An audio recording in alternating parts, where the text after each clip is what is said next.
Welcome to your last meeting of the year. You made it 9 months later. Oh my goodness, last meeting of the year. So a few updates and then we're just gonna dive right into developing these guiding principles since you guys are so well equipped with doing this at this point. Our third and final round.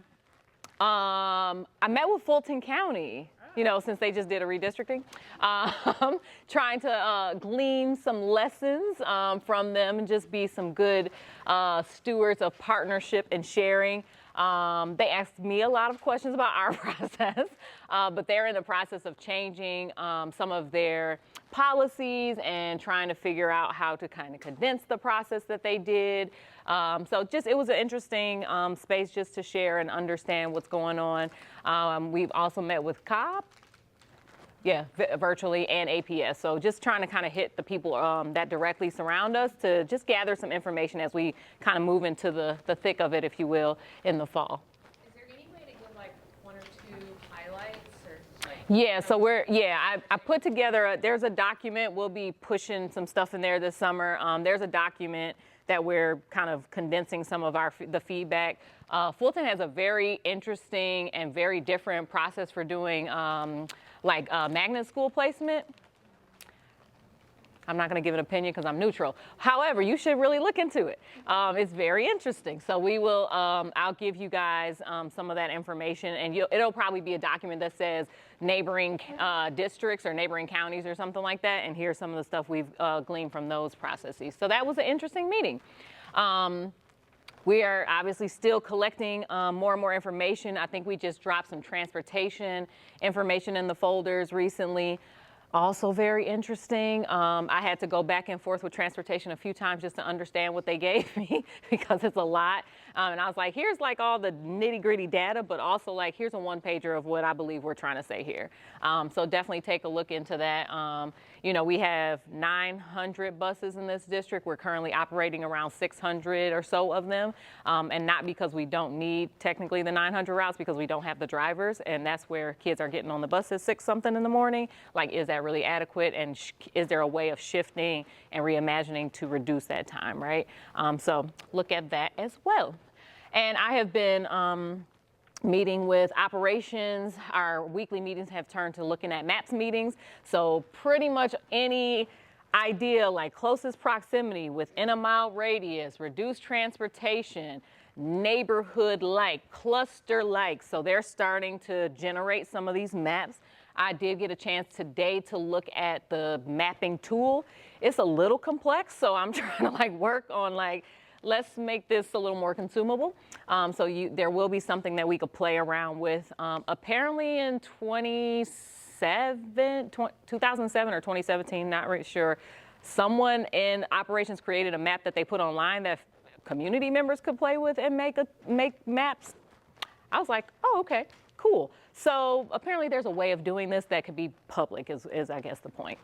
So I'm going to still work with David just to kind of figure out how we can use it. So in the fall, you'll have some maps to start with, but you'll also be able to use the tool to kind of layer in some things. So very interesting, especially the map that talks about closest proximity, because that's when you start to see like, do we need all these schools right here, right? Because the proximity one, especially on the elementary map, is very, very interesting.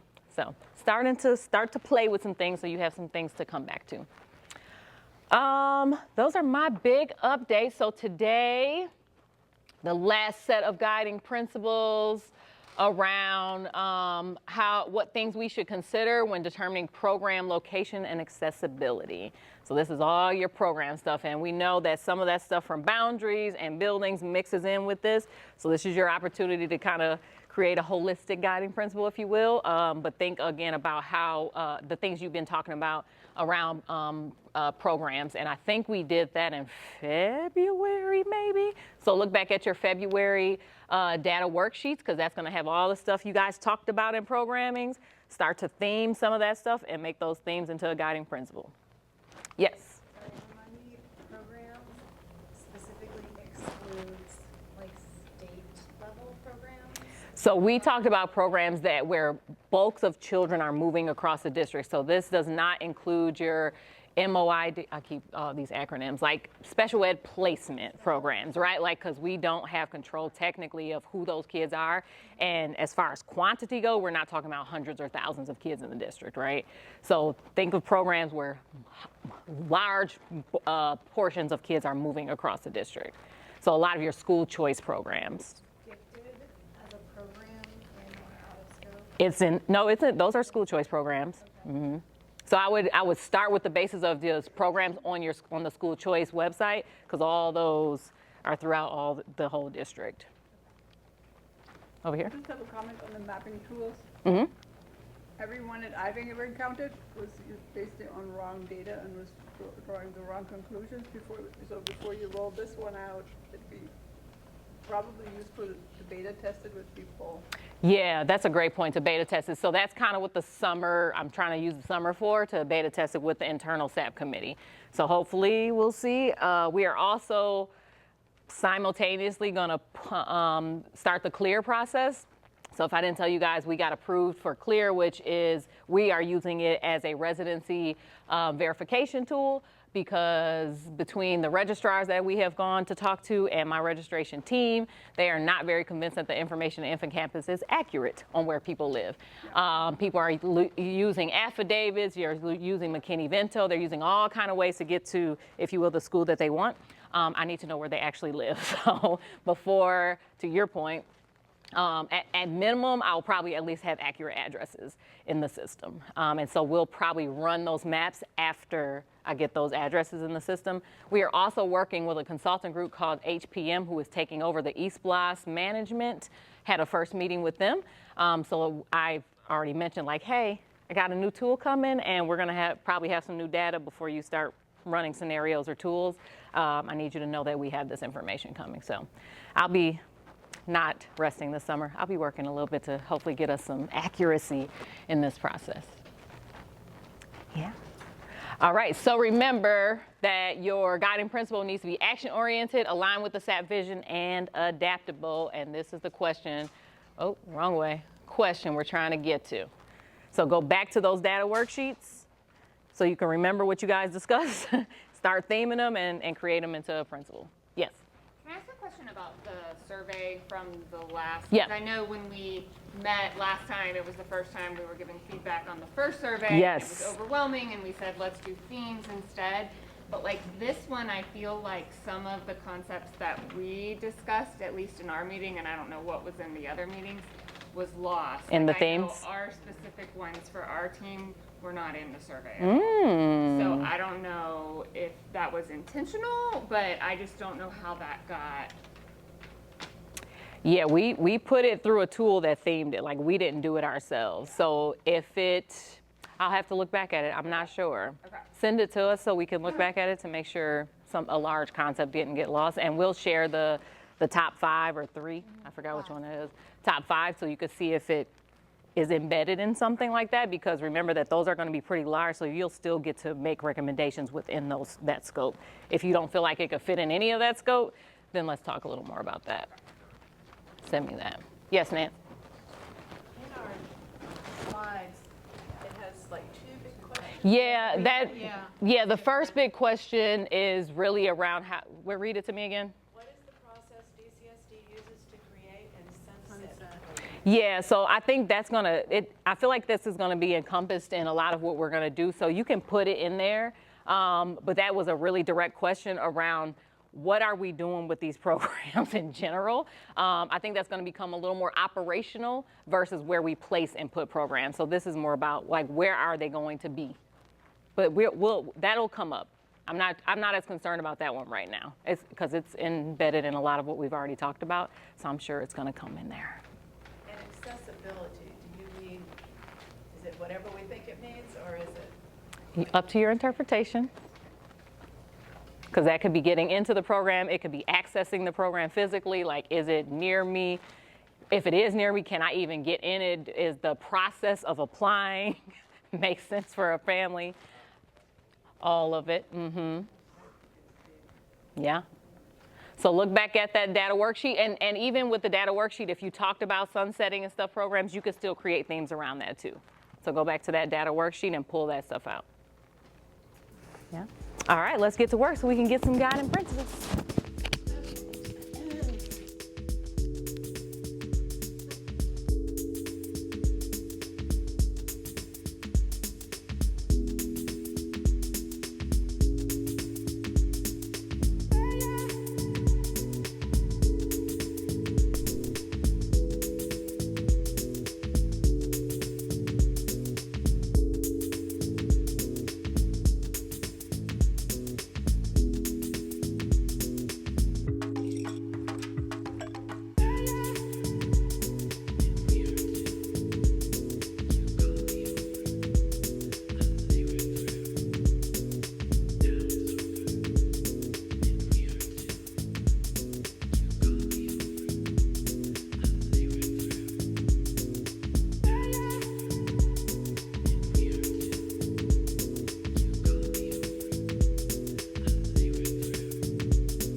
All right, so some great conversation per usual.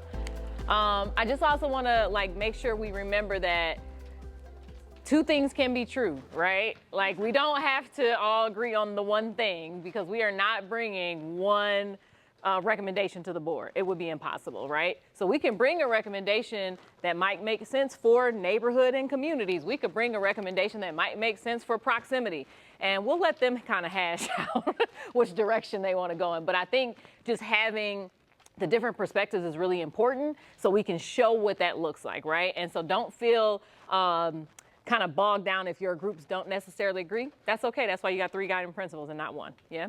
So we'll be able to see kind of multifaceted options that we come up with at a later date. All right. Who's going to share? You could just share your guiding principle. You don't have to share the rationale or anything, just the guiding principle. Who's starting? I'll get Kayla over there to you.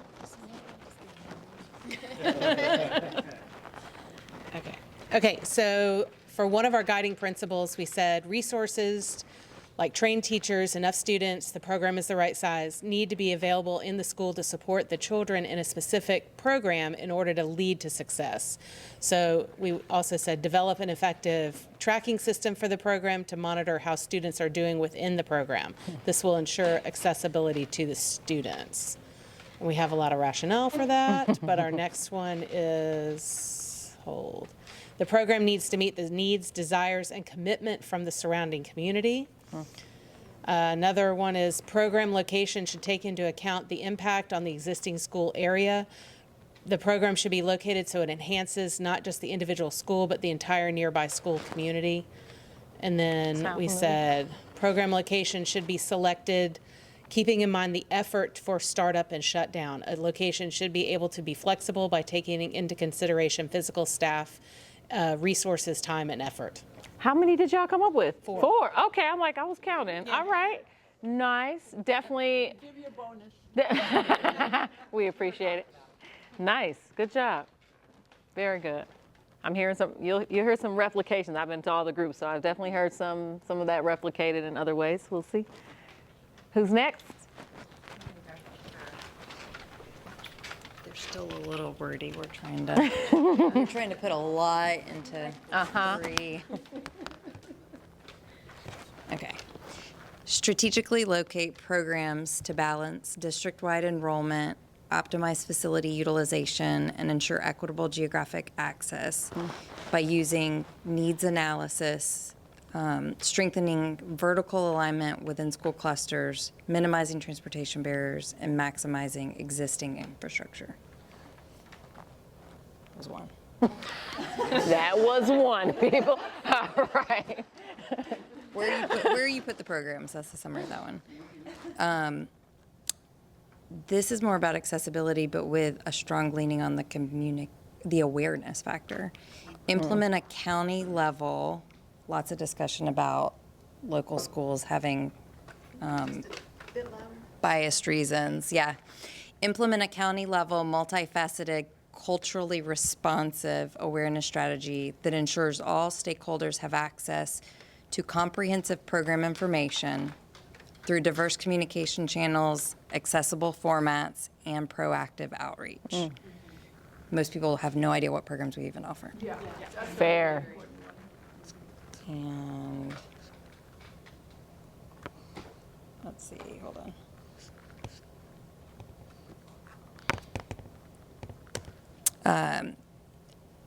Streamline and align the district's program portfolio by reducing the overall number of school choice options while ensuring each school or cluster offers core programs, in parentheses, beyond baseline educational requirements, so they don't get confused, that directly support the county's vision of preparing students for success as lifelong learners and responsible global citizens through the 4 E pathways: enrollment, employment, entrepreneurship, and enlistment.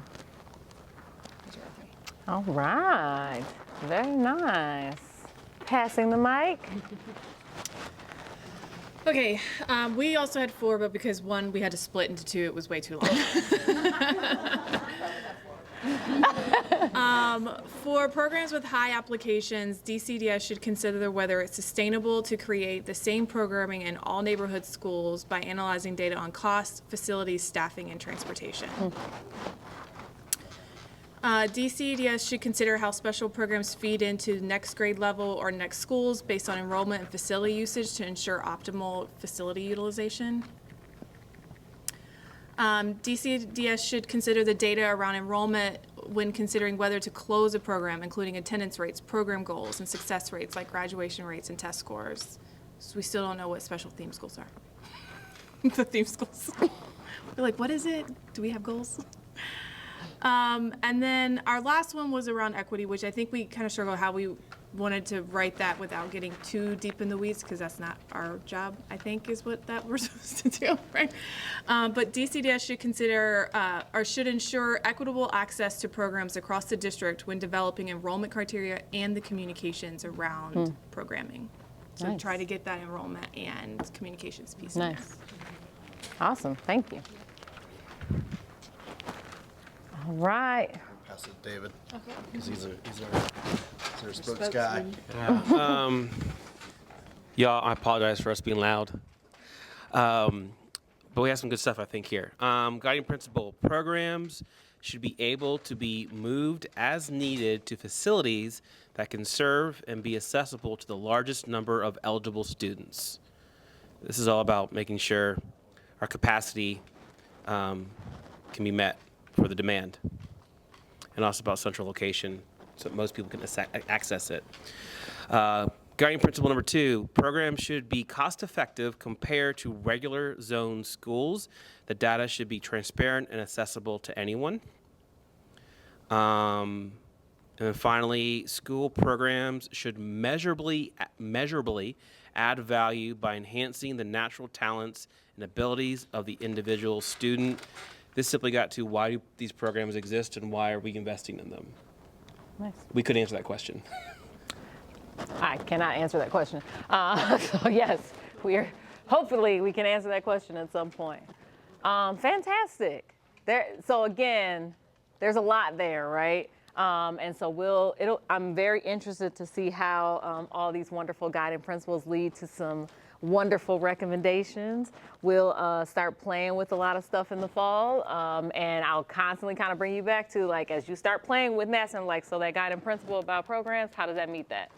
How well does that meet that? And I might even give you, like, a point scale, like 1 to 5, how well does it meet that guiding principle around buildings, around programs, right? And that's how you'll start to be able to measure some things and then start to develop some recommendations, because it might look good on the map, but if it doesn't meet any of the guiding principles at a high number, then what are we doing this for, right? So that's, a little method to the madness to eventually get us there, which is why there will be options, right? Because some things may kind of end up having the same weight and look completely different, and that's okay.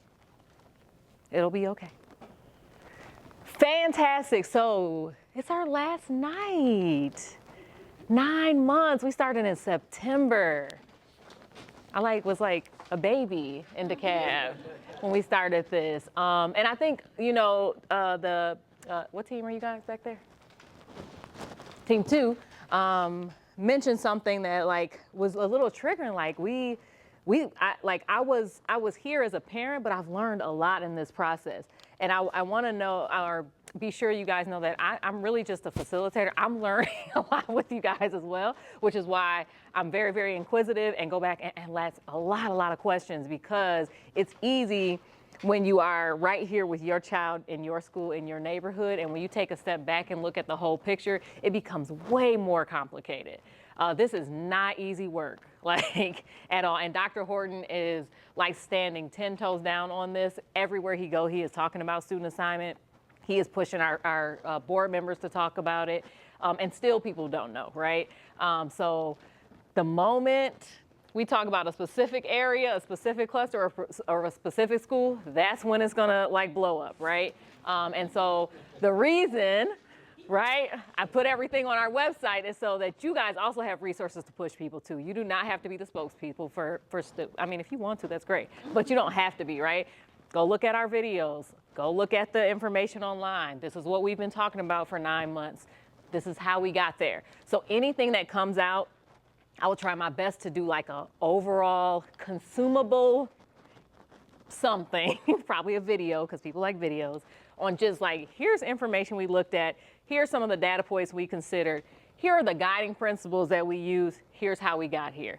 Here's a space or a link for you to send all of your questions, all of your feedback. So there will be something for you guys to share out too, so you don't have to feel like you're the spokesperson for the process, okay? So that's what's coming in the fall. So that's why you get a nice break for the summer, because it's about to get real in the fall. So wanted to give you a little time to or to just decompress a little bit, because you guys have done a fantastic job this year. So I really, really do appreciate it. I really do read all of your emails and all of the feedback because it's a huge learning curve and a huge learning process. And I really, really appreciate you guys coming along the journey with us. So we will not see you again until the fall. But before you leave for the fall, we'll do that last guiding principle. So you'll see the same process again. Like when the tool kind of meshes things together, we kind of go back to try to see if everything's in there. If you really feel strongly about something, just let us know, right? And we can try to figure out like where does that fall? Because again, those guiding principles will be pretty large, so you'll still be able to connect recommendations underneath most of the guiding principles. That's why they're so large. And adaptable, one of the 3 A's, so we can flex within them, okay? Yes, exit ticket, and we'll see you in the fall. September. Let the kid, after Labor Day. That was my main question. Nothing, no set date, but we're starting in September. We do have the dates, so we'll send those out. Kayla and I just have to make sure that we got the right locations. So we'll meet, it will be a virtual and an in-person, so we'll alternate a little bit. So your virtual will give you all the information, and then the in-person will come and do the stuff. So yeah, it's coming. Exciting.